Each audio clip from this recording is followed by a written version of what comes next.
Subscribe कीजिए student point academy channel को और बेल आइकन को दबाइए स्टडी से रिलेटेड वीडियो सबसे पहले देखने के लिए।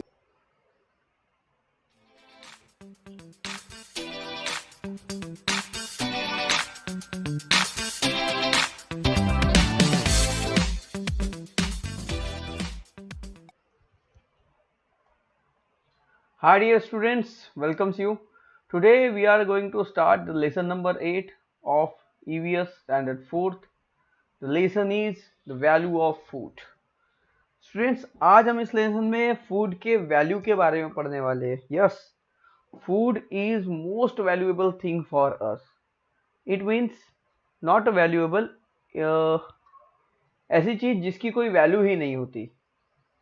मतलब ये बहुत हमारे लिए अनमोल है, इसकी तुलना नहीं की जा सकती. Food is not valuable, foods जिसकी कोई कीमत ही नहीं होती. ये बहुत इंपॉर्टेंस रखता है हमारे लाइफ में फूड. और कई बार तो कुछ लोग ऐसे, फूड की हमेशा वैल्यू कीजिए स्टूडेंट्स, फूड का सम्मान कीजिए, अपने भोजन का सम्मान कीजिए. इसलिए जब भी हमारे भारत देश में जब भी खाने की थाली के सामने बैठ के खाना खाया जाता है तो उस खाने के लिए भगवान से प्रे की जाती है, उसे याद किया जाता है, गॉड को याद किया जाता है. वो इसलिए याद किया जाता है कि गॉड, हम कहते हैं कि ये जो थाली मेरे सामने है, जिसे मैं खा रहा हूँ, ये आपकी ही मेहरबानी से मिला है. और एक तरह से गॉड को ही हम, मतलब ऐसा समझ लिए कि अन्न को ही हम देव मानते हैं, अन्न देवता जिसे हम कहते हैं. फूड एक तरह का देव जैसा है हमारे लिए, और यही है हमारी बेसिक नीड्स जो हमें एनर्जी प्रोवाइड करता है. सो स्टूडेंट्स, हमेशा फूड का सम्मान कीजिए, फूड को वैल्यू दीजिए, और इंश्योर दैट, हमेशा ध्यान में रखिए कि फूड कभी वेस्ट नहीं जाना चाहिए. मैंने इसके पहले भी ये बात कही थी आपसे कि मैं एक बार किसी मैरिज फंक्शन में गया था. और आजकल मैरिज फंक्शन में तो ऐसा होता है कि बस प्लेट लो, अपने हाथ से लो और खाओ. तो वहां पर एक स्लोगन लिखा हुआ था, बड़े से बैनर में बड़ा अच्छे से लिखा हुआ था, और वो पढ़कर ना मुझे काफी अच्छा लगा था कि नहीं, बहुत अच्छी बात कही थी उन्होंने कहा था कि उतना ही लो थाली में कि व्यर्थ न जाए नाली में. मतलब उतना ही खाना पेट भर के खाइए, जो खाना है वो खाइए, खाने के लिए कोई मनाही नहीं है, बस उतना ही लो जितना आप खा सको.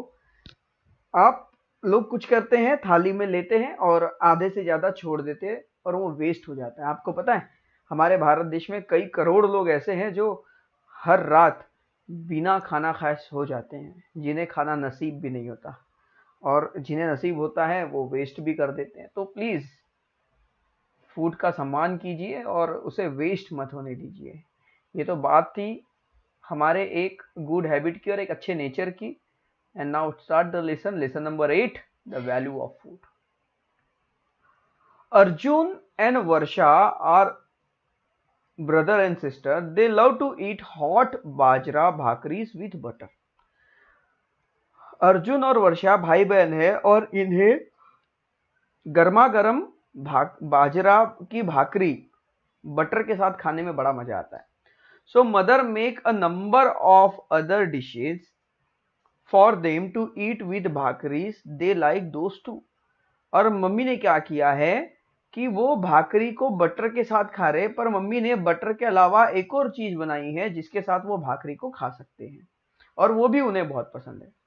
सो can you tell what could be those dish that mother make to go with bhakris? क्या आप बता सकते हो कि मम्मी ने उस भाकरी के साथ खाने के लिए दूसरी डिश क्या बनाई होंगी?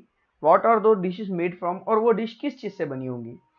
In Varsha's and Arjun's home, they use a lot of other foodstuff to form. Where are they often?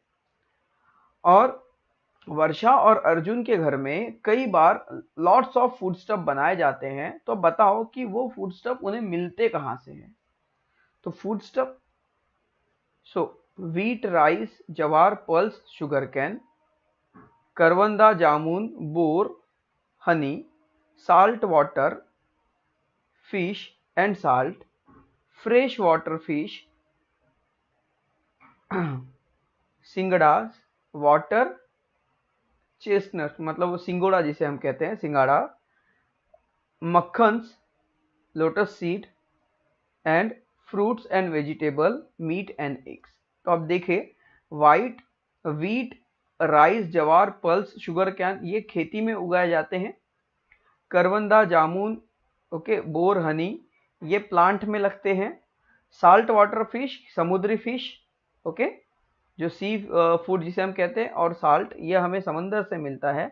Fresh water fish ये हमें नदी से मिलती है या तालाब से मिलती है। सिंगाड़ा ये हमें लेक मतलब तालाब से मिलता है। मक्खन्स ये लोटस के कमल के बीज को बोला जाता है, ये भी हमें लेक से मिलती है, ओके, तालाब से मिलता है। फ्रूट एंड वेजिटेबल्स ये जो है ज़्यादातर हमें प्लांट्स में या ट्रीज से मिलती है। मीट एंड एग्स, और ये सब मीट एनिमल से और एग भी हमें बर्ड से मिलते हैं, ओके। तो ये सारी चीज़ें कौन प्रोड्यूस करता है, कौन देता है, वो हमने बता दिया। बाकी ये सारी चीज़ें तो हम मार्केट से ही बाय करते हैं, पर हमें ये पता होना चाहिए कि ये सारी चीज़ें कहाँ से बनती हैं। सो often when serving Varsha and Arjun a meal, mother says take only as much as you want, food shouldn't get waste। जब भी मम्मा ने वर्षा और अर्जुन को खाना ऑफर किया तो मम्मा ने एक बात उनसे कहा कि आपको जो खाना है वो खाइए, जितना खाना है उतना खाइए, पर ध्यान में रखिए कि खाना वेस्ट न जाए।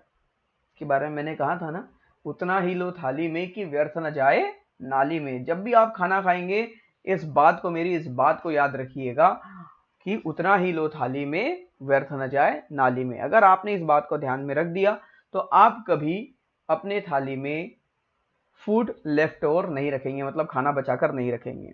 One day Arjun asked her mother, why do you tell this to us every day. अब अर्जुन अपनी मम्मी से हमेशा कहता है, हमेशा पूछता है कि एक दिन पूछता है वो कि आप हमेशा क्यों ऐसा कहते हो हमें कि खाना पेट भर खाओ पर उतना ही लो जितना आप खा सको, वेस्ट मत करो। तो मदर ने कहा, why should we waste any good thing.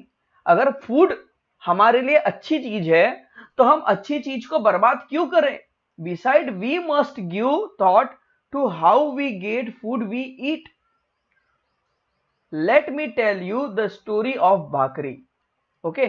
तो हमें जो खाना मिल रहा है हम उसे बर्बाद क्यों करें। तो आइए, मम्मा अब आपको सुना रही है द स्टोरी ऑफ भाकरी। भाकरी की स्टोरी। यू नो दादा, my father is farmer.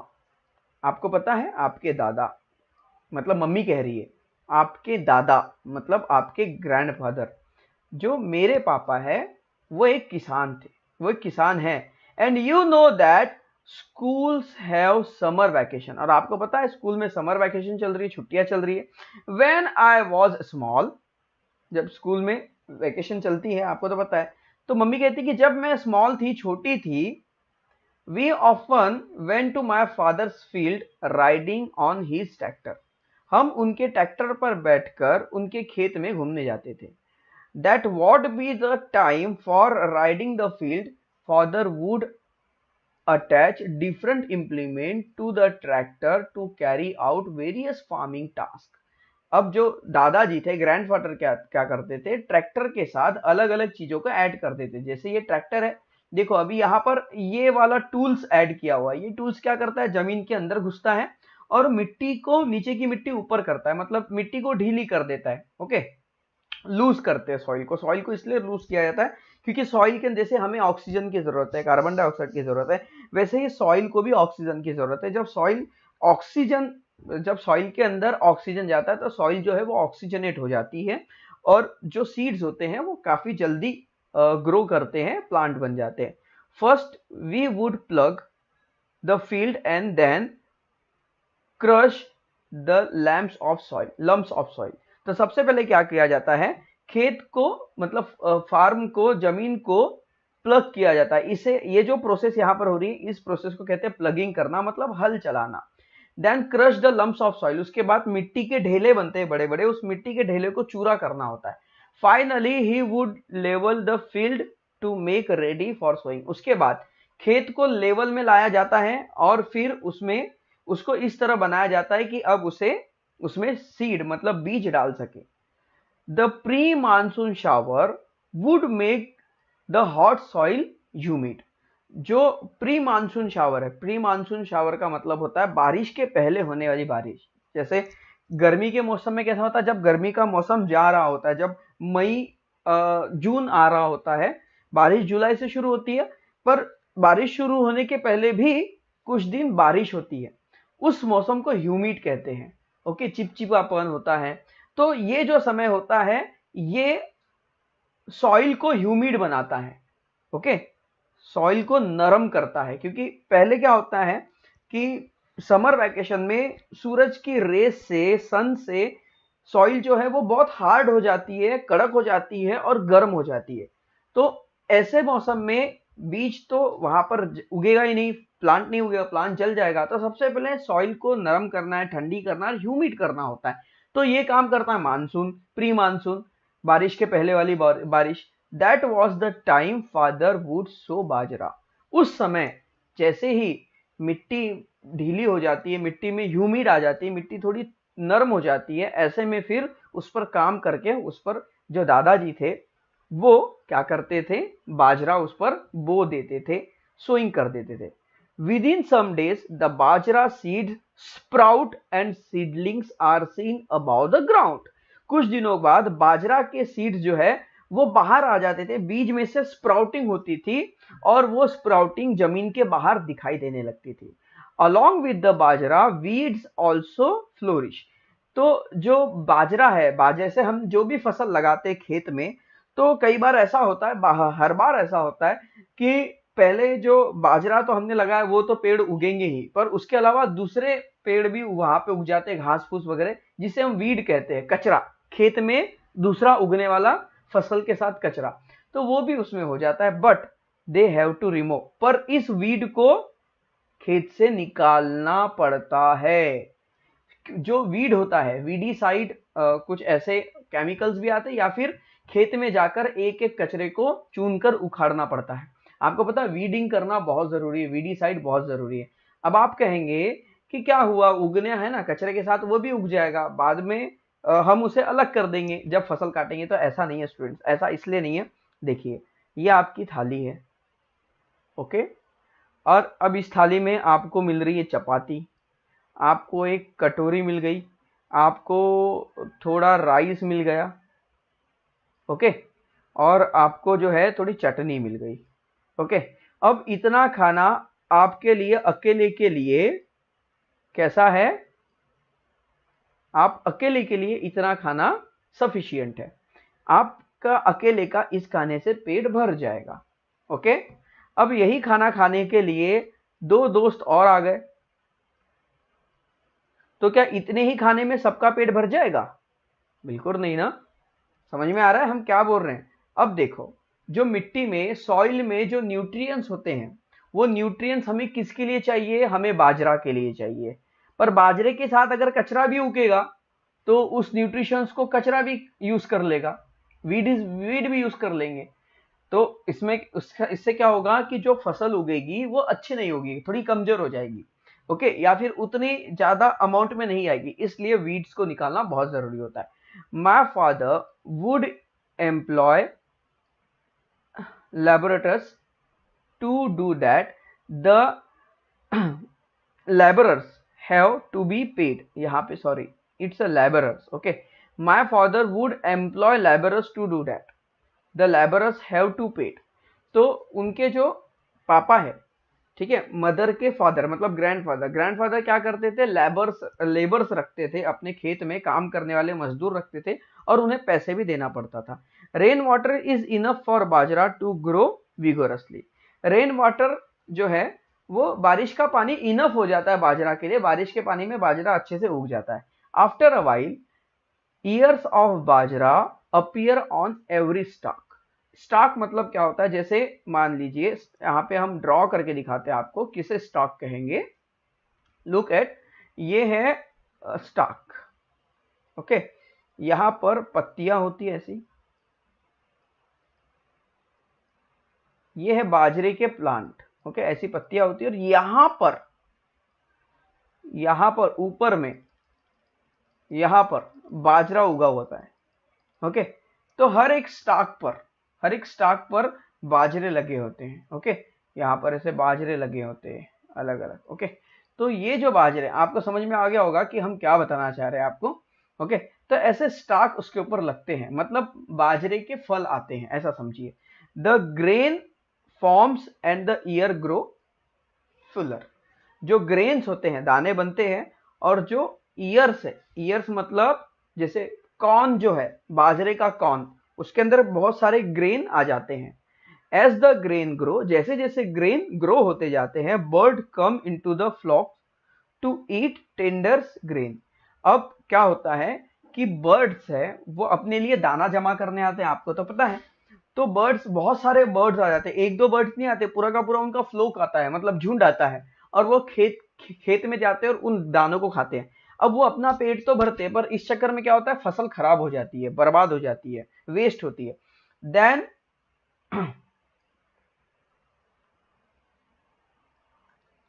Then scare crow, then scare crows, scare crows मतलब स्केयर मतलब डरना, और क्रोज मतलब यहाँ पर क्रोज तो यानी कौवे होते हैं। अब क्रोज के बदले आप किसी भी बर्ड्स को ले लीजिए, तो बर्ड को, पंछियों को भगाने वाला, डराने वाला ऐसा इक्विपमेंट होता है। Have to be set up and sling shots use to frighten the birds away.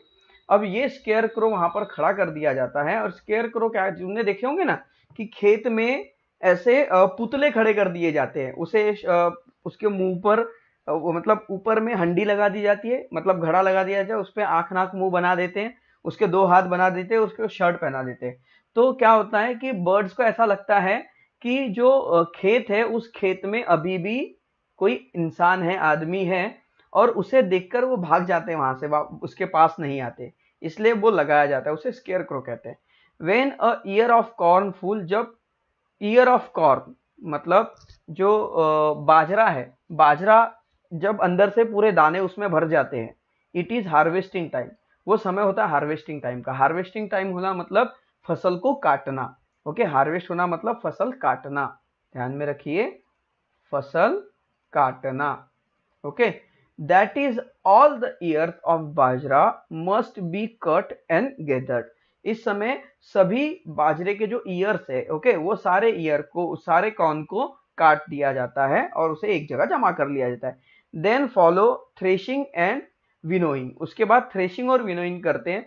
उससे क्या होता है कि बाजरे के जो एक एक दाने होते हैं वो बाहर अलग अलग निकाले जाते हैं। That is how we get grain from ear of bajra, जिससे हमें बाजरे के ईयर से हमें ग्रेन मिलते हैं। जैसे आपने बाजरा, अगर हर किसी ने नहीं देखा है तो सबने कॉर्न तो देखा होगा, कॉर्न, भूटा, पॉपकॉर्न का जो वो होता है कॉर्न, वो देखा होगा, उसमें कैसे छोटे छोटे छोटे दाने लगे होते हैं, फिर उसके दाने को अलग किया जाता है ना, ग्रेन को अलग किया जाता है, बस वैसे ही समझिए। वर्षा सेड, वर्षा मतलब वो बच्ची जो कहानी सुन रही थी, I understood cutting and gathering, मुझे समझ गया कि काटना और जमा करना क्या होता है, but what is threshing and winnowing, पर थ्रेशिंग और विनोइंग क्या है। So mother said all right, do what I tell you and you will see, मैं सब तुमको बता रही हूं, तुम जरा सुनो। Well, continue with story later, अब ये स्टोरी को हम बाद में कंटिन्यू करेंगे। Take half basket full of dried groundnut pot, divide them into 2 portion। Okay, सबसे पहले क्या करना है, take half basket full dried groundnut pot, हमें क्या करना है, जो ग्राउंडनट पॉड है, ग्राउंडनट मतलब ये होते हैं फली दाने, ओके, शेंगदाने, शेंगदाने की जो फली होती है, मूंगफली, मूंगफली को हमें लेना है, सूखी हुई मूंगफली को। डिवाइड देम इनटू 2 पोर्शन, उसे 2 भागों में तोड़ना है। Shell the groundnut in one portion, how long did this take you? Shell the groundnut in one portion, how long did it take you? Now put other portion in a cloth bag and tie its mouth. Pound the bag tightly with stone or beat it with stick. Now take groundnut out in a tray and tell me what do you see। अब देखो क्या होता है कि winnowing and throwing की बात यहाँ पर हो रही है, यहाँ पर ओके, थ्रेशिंग एंड विनोइंग। जैसे आपने एक मूंगफली लिया, ये अभी हम यहाँ पर ना मूंगफली बनाते, ये मूंगफली है, ओके, इसके अंदर शेंगदाने हैं, ओके। अब क्या करेंगे, इस मूंगफली को, ऐसे बहुत सारी मूंगफलियों को एक कैरी बैग के अंदर डाल देंगे, ओके, और इसके माउथ को रस्सी से बांध देंगे। इसके अंदर काफी सारे ऐसे मूंगफली है, ओके। बाद में इस थैली के ऊपर हम लकड़ी मारेंगे जोर जोर से, या फिर इसको उठा उठा के पटकेंगे। इससे क्या होगा कि ये जो छिलका है वो खुल जाएगा और सारे के सारे दाने बाहर आ जाएंगे, okay. So Arjun, many of pod have burst open and nuts have come out. तो अर्जुन ने कहा कि बहुत सारी पॉड टूट गई और उसमें से जो नट्स है, शेंगदाने, वो बाहर निकले। Mother, this can called threshing of the pods, इसी को तो थ्रेशिंग कहते हैं। मतलब कि जो ग्रेन है उस ग्रेन का कवर हटाना, यानी थ्रेशिंग। समझ में आया? धान होता है हमारे इधर चावल, तो चावल को धान के अंदर से निकाला जाता है। तो चावल को धान से अलग करना, उसका चावल के ऊपर का छिलका निकालना, तो चावल अलग हो जाएगा। धान में से धान को निकालेंगे, छिलका निकालेंगे तो चावल अलग हो जाएगा, तो उसे कहते हैं थ्रेशिंग। वैसे इसको भी कहेंगे थ्रेशिंग। जो कॉर्न, जो ग्रेन होते हैं, ग्रेन के ऊपर का कवर हटाना मतलब threshing. Now hold the tray in a both your hand. अब आपने काफी सारे नट्स जो है वो जमा कर लिए, अब उसको एक ट्रे में लो। Toss it contents quickly and tightly in the air. अब उसको क्या करो कि एक जगह फैन चलाओ, ओके, और तुमने देखा होगा कि एक तरफ फैन चल रहा होता है बड़ा सा, ओके, ऐसे फैन का स्टैंड है, यहाँ पे फैन घूम रहा होता है, और यहाँ पर ट्रे में ऐसे नीचे सभी दानों को छोड़ दिया जाता है। तो इस फैन की जोर से हवा चलती है और जो शेंगदाने होते हैं ये भारी होते हैं, ये नीचे गिर जाएंगे और जो कचरा है वो उड़ के बाहर दूर चला जाएगा। समझ में आ रहा है? So tell me what's happen. तो बताइए अब क्या हुआ। तो वर्षा कहती है, when I toss the tray the empty shell fall off and nuts are left behind, but why does that happen. तो वर्षा ने कहा कि जब मैंने टॉस किया, टॉस करना यानी ऐसे छोड़ना नीचे या फिर पकड़ना जिसको हम बोलते हैं, जब हमने टॉस किया तो जो छिलके थे वो उड़ के दूर चले गए और जो नट्स थे भारी वो वहीं पे रह गए। फिर वो कहते कि ऐसा क्यों हुआ। Mother, the shells are light, जो छिलके होते वो हल्के होते, so they get blown by air and fall off. तो वो जो छिलके थे वो उड़ के दूर चले गए और जो दाने थे, जो ग्रेन थे, जो नट्स थे वो भारी रह गए, वो वही बच गए। The nuts are heavier are left behind. तो नट्स जो है वो हैवी है इसलिए वो वही रह गए, वो हवा के साथ नहीं उड़े।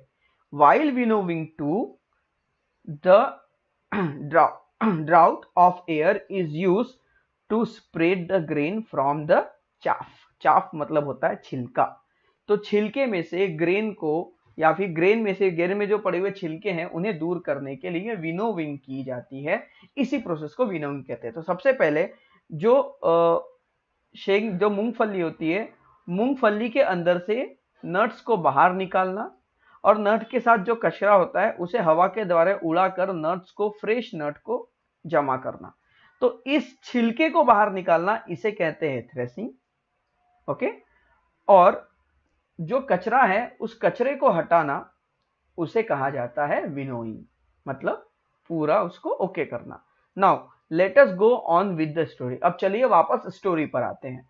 दादा use machine for threshing and winnowing. तो दादाजी जो थे वो क्या करते थे, मशीन का यूज करते थे। मशीन से ही थ्रेशिंग हो जाती थी और मशीन में ही विनोइंग हो जाती थी। आजकल ऐसी मशीनें आती है। In the machine threshing and winnowing are done at the same time. Machine एक ही बार में थ्रेशिंग भी करती, विनोइंग भी करती, मतलब वो जो मूंगफली होती है उसमें से दानों को भी बाहर करती है और कचरा भी हटा देती है। The harvested ears are put into the machine. और जो हार्वेस्टेड ईयर्स जो होते हैं उसको मशीन में रखा जाता है। The grain get separated and fall into a bag tied to the machine. तो मशीन के साथ एक बोरी को, बैग को, एक थैले को बांध दिया जाता है। जितने भी बाजरे के दाने हैं वो सेपरेट होके वहां पर गिर जाते हैं और कचरा जो होता है, चाफ, और दूसरा जो रबिश होता है वो हवा के द्वारा दूर उड़ा दिया जाता है। When there were no machine, अगर मशीन नहीं है तो bullock were made to help with the threshing for winnowing. फिर क्या किया जाता है कि पूरा जो सामान है वो नीचे बिछा दिया जाता है। जैसे मान लो अब आपके पास मशीन नहीं है थ्रेशिंग करने के लिए, तो जितने भी कॉर्न है, जितने भी धान है, ओके, या जितनी भी मूंगफली है, जिसकी भी आप थ्रेशिंग करनी, उसको जमीन पर बिछा दो काफी सारा, और उसके ऊपर बैलों को चलाना पड़ता है, बैलगाड़ी को चलाना पड़ता है। इससे क्या हो जाता है कि थ्रेशिंग होती है और ये दाने पूरे अलग हो जाते हैं। उसके बाद मशीन के थ्रू कचरा उड़ा दिया जाता है। So a person stand a light higher up slowly allow to thresh. Now grain of the fall to the ground, the chaff is carried away by drought and grain fall down in a heap। तो क्या होता है कि ऐसा वो एक पकड़ा जाता है ट्रे, और ट्रे से धीरे धीरे उस सब को छोड़ा जाता है नीचे। तो जो हेवियर पार्ट होते हैं नीचे गिरते हैं और जो कचरा उड़ जाता है। देखिए यहाँ पर बैलों के थ्रू थ्रेशिंग की जा रही है। आप देख रहे हैं यहाँ पर पूरे कॉर्न को जमीन पर बिछा दिया गया और बैलों को उनके ऊपर चलाया जा रहा है। ओके, ये देखिए ये उनके ऊपर चल रही है। अब यहाँ पर आप देख रहे होंगे कि इसकी आंखों में पट्टी क्यों बांधी, इसे अंधा क्यों कर दिया गया है। वो इसलिए अगर बुल्स ने इन कॉर्न को देख लिया तो बुल्स क्या करेगा, इसे खाएगा, ना कि उसके ऊपर चलेगा, क्योंकि ये उसका भी खाना है। तो किसान चाहता है कि ये खाए मत, ये काम करे, इसलिए इसकी आंखों में पट्टी बांधी जाती है और एक रस्सी बांधी जाती है खंबे से, पिलर से, और उसे गोल गोल गोल गोल घुमा दिया जाता है, इसके ऊपर चलाया जाता है, जिससे ये जो ग्रेन होते हैं वो कॉर्न से बाहर निकल जाते हैं। ओके, जिसे हम कहते हैं threshing. The machine help to finish the work quickly but labour and expense have to be put in any case. तो मशीन जो है वो फटाफट काम कर देती है। ओके, मशीन में काम करने में समय नहीं लगता, पर फिर भी लेबर की जरूरत तो पड़ती ही है।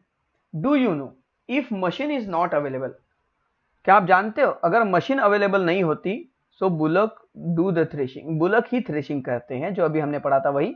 अ round shape is cleared in the field and threshing floor is prepared. A post is erected as the centre and bullock is tied to it. देखिए इस तरह से पूरा कॉर्न नीचे बिछा दिया जाता है। उसके बाद ये जो पोल है वो सेंटर में बांधा जाता है और वहां से एक रस्सी से बैल को बांध दिया जाता है। Okay, the bullocks walk in circle around the post. The harvested ear are separated in the round shape so that they get trampled upon by the bullock. If the crop is large in quantity, the bigger place is prepared and more bullocks are used together. मान लीजिए यहाँ पर थोड़े से corn है, अगर बहुत सारे कॉर्न है तो बहुत सारे बुलक्स का यूज किया जाता है थ्रेशिंग करने के लिए। थ्रेशिंग में go on for several days for the bullock too this is heavy work. तो ये जो थ्रेशिंग है ये कुछ दिनों तक चलती है, आसानी से एक दिन में नहीं होती, और इसलिए ये बुलक्स के लिए भी भारी भरकम मतलब हैवी काम है। Okay, now the grain obtain after winnowing is filled in sack. जो ग्रेन मिलता है मतलब विनोइंग हो गई, पहले थ्रेशिंग हो गई, थ्रेशिंग के बाद विनोइंग हो गई, अब अपने को जो है क्लियर जो है साफ मतलब बिना कचरे वाले ग्रेन हमें मिल गए। ओके, क्लियर ग्रेन हमें मिल गए। फिर उन ग्रेन्स को सैक में मतलब बोरे के अंदर, ओके, बोरी में, पोते में, बोरे के अंदर भर दिया जाता है। Okay, proper care is taken to make sure that it will not be attacked by insect और other pest such as mice and rats. जब उसे बोरी में रखा जाता है उसके बाद ये ध्यान में रखना होता है पूरी तरह से कि इन दानों पर, ग्रेन पर किसी भी तरह के कीड़े ना लगे या फिर चूहे या माइस या चूहे इसे ना खाए, रैट और माइस इससे दूर रहे। तो इसके लिए अच्छी जगह स्टोर करना पड़ता है। After putting aside some grain for the family, अब किसान जो है साल भर खेती करता है, मेहनत करना है, तो सबसे पहले क्या करता है कि उसे साल भर कितना अनाज लगेगा, कितना चावल, गेहूं, बाजरा, जितना भी लगेगा उतना पहले वो सब अपने लिए अलग कर देता है। एंड द रिमेनिंग सैक, और जो बचा हुआ है, send to the market place, और वो बेचने के लिए भेज देता है। When the traders thereby grain, the farmer get money for the crop that he has grown. When traders thereby grain, वहां पर जो ट्रेडर्स होते हैं, व्यापारी, वो ग्रेन दाना खरीदते हैं. द फार्मर गेट मनी, किसानों को पैसे मिलते हैं उनके क्रॉप के जो है बेचने के. Arjun, but the bhakri is not ready yet. फिर अर्जुन कहता है मम्मी से, अरे माँ आपने सब कुछ तो बता दिया पर अभी तक तो भाकरी ही नहीं बनी है ना. कॉर्न बन गया, थ्रेशिंग हो गई, विनोइंग हो गई, किसान ने अपने घर के लिए अलग कर दिया, बेचने के लिए भी बेच दिया, पर अब तक तो रोटी ही नहीं बनी. तो mother, no no no no, of course not, and the story is not finish either, है ना, अभी तक कहानी खत्म नहीं हुई है. लिसन, आगे सुनो. अब देखो आगे क्या होता है. So all these bhakri appear in वर्षा, नहीं और इधर नीचे है. So the grain that the traders buy is sold all over the country. अब ये जो ग्रेन है, जो ट्रेडर्स को, व्यापारी को, ओके, व्यापारी, ट्रेडर्स क्या करते हैं, किसानों के पास से अनाज खरीदते हैं. ये ट्रेडर्स एक ही नहीं, एक ट्रेडर्स बहुत सारे किसानों के पास से अनाज खरीदता है. उसके पास जब बहुत सारा अनाज हो जाता है फिर वो दूसरों को बेचता है. वो दूसरी कंट्री बेचता, अपनी कंट्री में भी रखता है, दूसरे कंट्री में भी बेचता है. तो ऑल ओवर दी कंट्री ये उसे सप्लाई करता है. It is transported by means of trucks और गुड ट्रेन्स. जो गुड्स कैरियर होते हैं जैसे ट्रक्स है या फिर मालगाड़ी है, इसके थ्रू ये सारा अनाज ट्रांसपोर्ट किया जाता है. It is the turn of porter and truck driver to put in their labour. Okay, transport cost a lot too. It is turn of porter and truck driver to put in their labour. अब इसमें क्या हो जाता है कि जो भी post, जैसे यहां से कोई दूसरे शहर में आप अनाज भेज रहे हैं तो उसके लिए पैसा लगेगा, तो ये सारे चार्जेस उस अनाज के साथ जुड़ जाते हैं. ओके, और ट्रांसपोर्ट की जो कॉस्ट होती है वो बहुत महंगी होती है. Now the sack of grain reach the provision store. अब सैक जो है, बोरे और अनाज जो है, ये प्रोविजन स्टोर में जाता है. ओके, जहां से हम खरीदते हैं वहां जाता है. People buy grain from them, वहां से लोग अनाज खरीदते हैं. They sort out any stone और rubbish to clean the grain. उसके बाद वो घर में लाते हैं, अनाज को पहले चूनते हैं, उसमें से जितना भी कचरा या जो बारीक कंकड़ पत्थर है उसको हटा दिया जाता है. They get it limited into floor. आपको जितना चाहिए उतना इसको आटे में कन्वर्ट किया जाता है, मशीन में डालकर, आटा चक्की में डालकर इसे आटा बनाया जाता है. देन वाइल कुकिंग, जब पकाया जाता है, the flour is kneaded into the lump. तो जो आटा है उसका लंप बनाया जाता है, कनीद किया जाता है, उसे गूंथा जाता है. ओके, गिला करके पानी मिलाकर. The lump are then flatten. उसके बाद जो छोटे छोटे गोले बनते हैं फ्लोर के, आटे के, जिसे लंप कहते हैं, उसे फ्लैटन किया जाता है, मतलब उसे चपटा किया जाता है. जो बेलन होता है ना, बेलन से चपटा किया जाता है जिससे भाकरी बनती है. और फिर उस भाकरी को रोस्टेड किया जाता है, मतलब तवे पर भुना जाता है. ओके, पकाया जाता है. We spend on fuel too. इसको पकाने के लिए हमें फ्यूल भी लगता है. फ्यूल वो गैस भी हो सकता है, वो फ्यूल कैरोसिन भी हो सकता है, वो फ्यूल वुड मतलब लकड़ी भी हो सकता है. Okay, and this at the end, और आखिरी में, of all this the bhakri appear in वर्षास एंड अर्जुन प्लेट. और उसके बाद फिर जो वर्षा है और अर्जुन है उनके प्लेट में भाकरी दिखाई देती है. ऐसी बनती भाकरी. तो ये है वो अनाज की दुकान जहां पर सबसे पहले प्रोविजन स्टोर, जहां पर अनाज आता है. फिर अनाज को लाने के बाद घर में उसे चुना जाता है, उसमें से पत्थर कंकड़ जो रह गए वो अलग किए जाते हैं. फिर उसे मशीन में ले जाकर उसे पीसा जाता है, और पीसने के बाद वो आटा बन जाता है, फ्लोर बन जाता है. फिर उस फ्लोर को चपाती में बदल दिया जाता है. Now would it be right to waste food that we get through the effort so many people. अब मुझे बताओ स्टूडेंट्स, ये आपके लिए क्वेश्चन है और इसका आंसर कमेंट बॉक्स में देना है कि इतनी मेहनत अगर एक दाने को बनाने में लगती है तो मुझे बताइए, इतनी वैल्यूएबल चीज है ये, और इतनी मेहनत के साथ अगर इसे बनाया गया है तो क्या हम इसे इतने आसानी से वेस्ट कर सकते हैं? कमेंट बॉक्स में मुझे बताइए, क्या फूड वेस्ट करना चाहिए जिसके लिए इतनी मेहनत लग रही है? हाँ या ना मैं नहीं बताऊंगा, इसका आंसर आप कमेंट बॉक्स में बताएंगे। Do you know singharas and makkhans are some special foods that are not very common. सिंगाड़ा और मक्खन जो है ये बहुत स्पेशल फूड है और ये कॉमन नहीं है, हर जगह नहीं मिलता। They are obtain from fresh water plant. ये जो है फ्रेश वाटर प्लांट से हमें मिलता है। जैसे जो तालाब होते हैं उसमें जो सिंगाड़ा जो लगता है ना, much work has to be done to collect, clean, dry, store and transport. इसे उगाने में समय लगता है, इसे कलेक्ट करने में काफी मेहनत लगती है। कलेक्ट करने के बाद इसे साफ करना होता है, उसके बाद उसे सुखाना होता है, सुखाने के बाद उसे स्टोर करना होता है, स्टोर करने के बाद उसे ट्रांसपोर्ट में भेजना होता है। तो इतनी सारी मेहनत लगती है हर काम के लिए। सो अदर फूड स्टफ, दूसरे फूड स्टफ की हम बात करते हैं, दूसरे खाद्य पदार्थ की हम बात करते हैं। We get fish from water.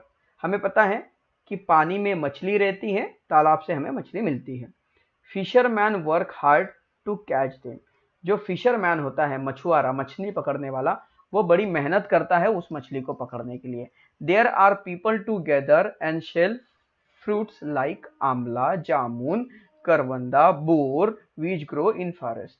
कुछ लोग ऐसे होते हैं जो बहुत सारे फ्रूट्स की खेती करते हैं, जैसे आमला, जामुन, करवंदा, बोर, या ये जंगल में उगाते हैं या फिर वहां से जो उगे हुए पेड़ है वहां से तोड़ के कलेक्ट करके लाते हैं। Some people have vegetable farms. कुछ लोगों के पास सब्जी भाजी की खेती होती है। While some people have orchards for growing fruit crop.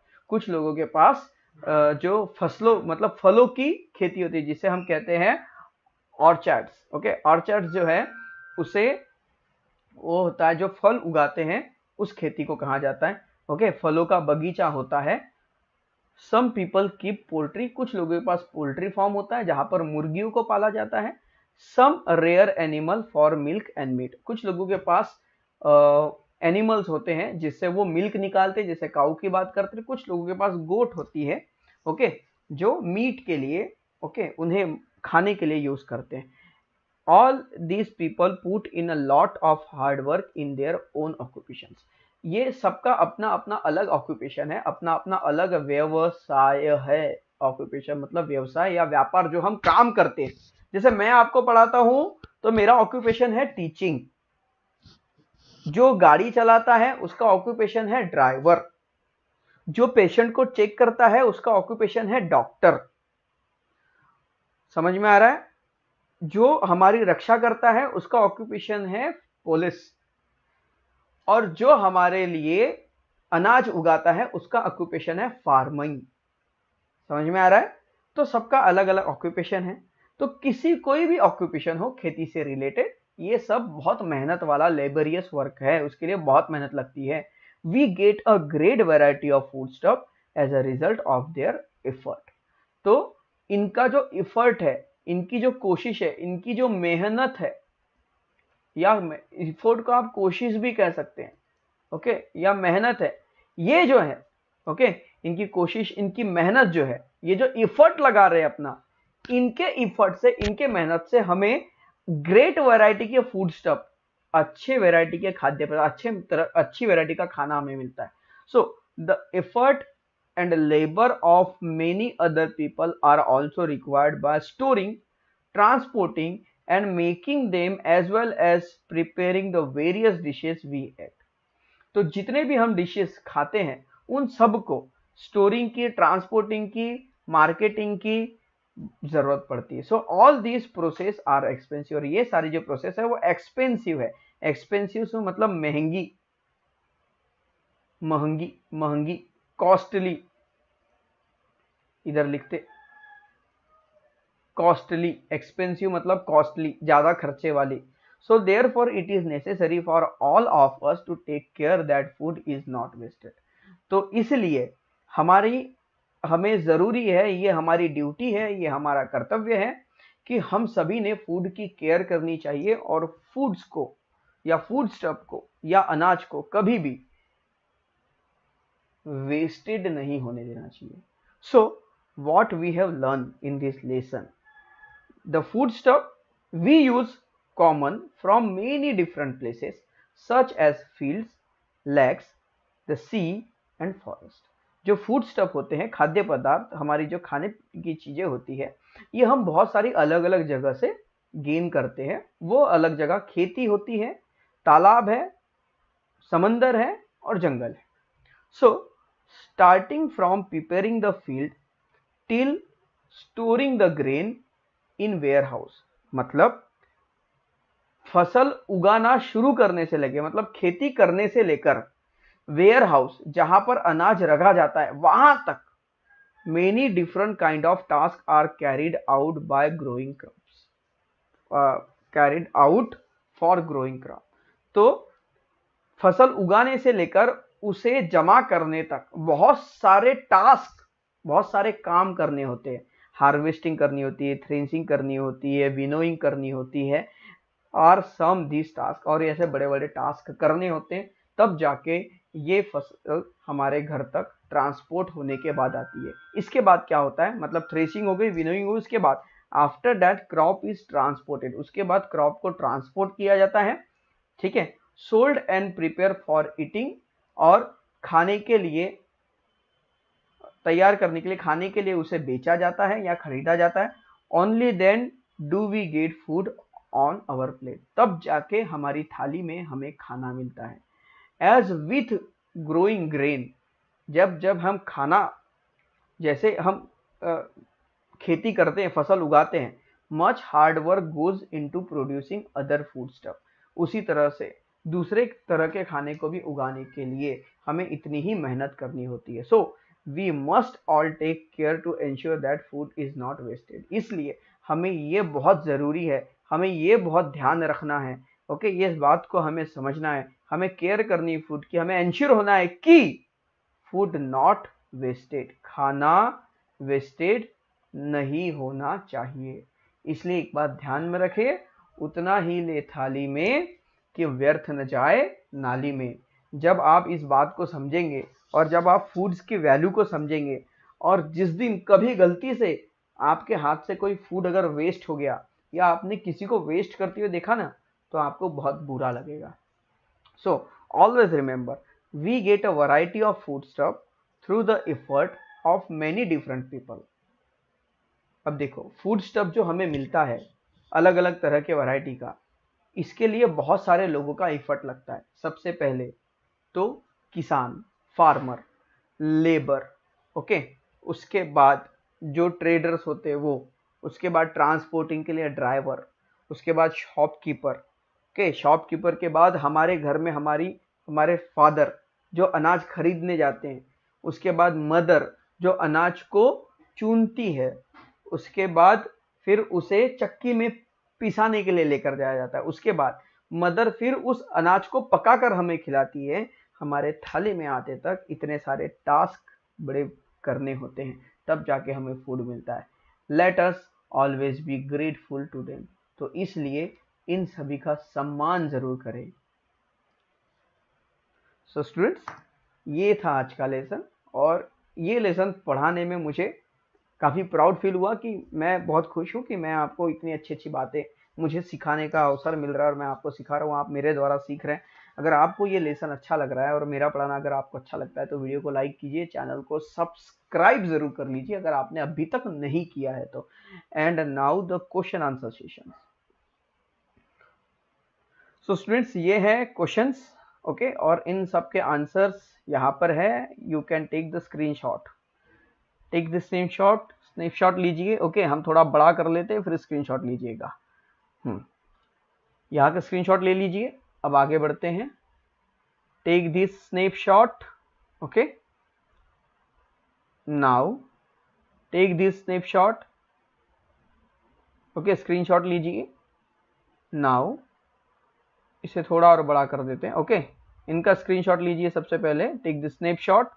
Release कर रहे हैं अब हम page. Now take this snapshot. अब ये स्नैपशॉट ले लीजिए फटाफट. Okay, now take this snapshot. इसका स्क्रीनशॉट आप ले सकते हैं. ओके, और इन सभी क्वेश्चंस को लिख कर नीचे जो डिस्क्रिप्शन है उसमें हमारे व्हाट्सएप ग्रुप की लिंक दी गई है 4th स्टैंडर्ड की, ओके, जिसमें आप सिर्फ 4th स्टैंडर्ड के बच्चे से कनेक्टेड होंगे। उस ग्रुप में जाइए, उस लिंक पर क्लिक कीजिए, ग्रुप में ज्वाइन हो जाइए और हमें होमवर्क सेंड कीजिए। सो स्टूडेंट्स, अगर आपको ये वीडियो अच्छा लगा तो वीडियो को लाइक कीजिए, चैनल को सब्सक्राइब कर लीजिए। मिलते हैं अगले वीडियो में, अगले नेक्स्ट लेसन नंबर 9 के साथ। Till then bye bye students.